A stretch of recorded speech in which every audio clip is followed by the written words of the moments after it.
Hey everybody, it's Elegant Granny here. Yeah, I know I'm not live.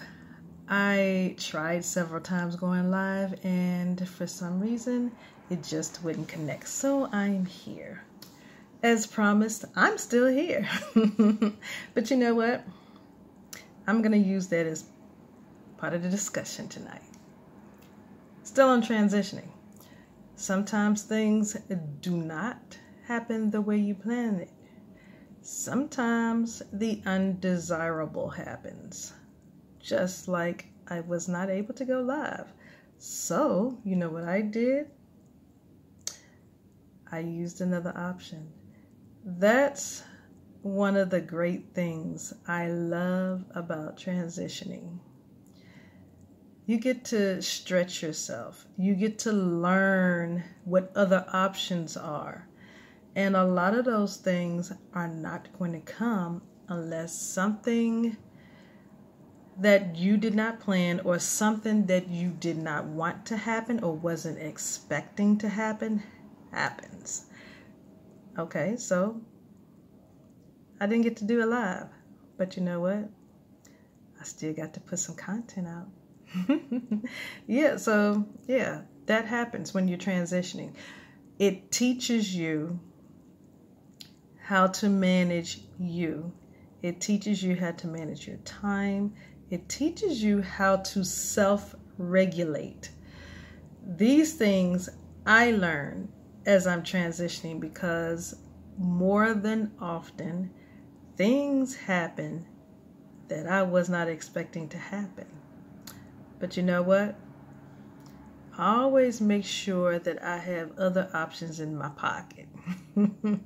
That's the one thing that I never run out of. I never run out of options. That's one of the things that helped me get out of a very abusive relationship.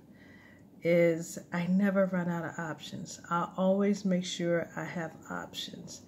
And a lot of times the reason people get stuck is because they do not provide options for themselves.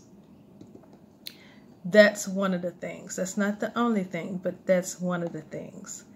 But in my case, I did not run out of options.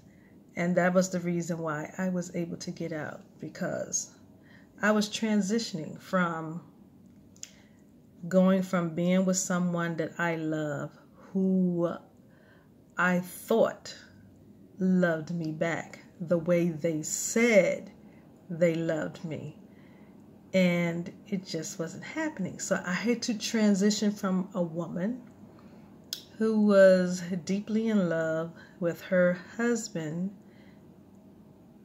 that she said I do to transitioning of having the mindset first of no longer being with this person that I loved. That's one of the things that people don't understand about why people stay in abusive relationships. It has to happen here first. It has to. Once it happens here, then it'll happen here. And then there's a reciprocity going on between the mind and the heart consistently, especially for someone who really wants to get out. There are some people who don't believe that they can get out, and that's because they see no other options. They see no other light of hope. And I get it. I get it. But for those who have options, there's a relationship going on between their head and their heart. And it's continuous.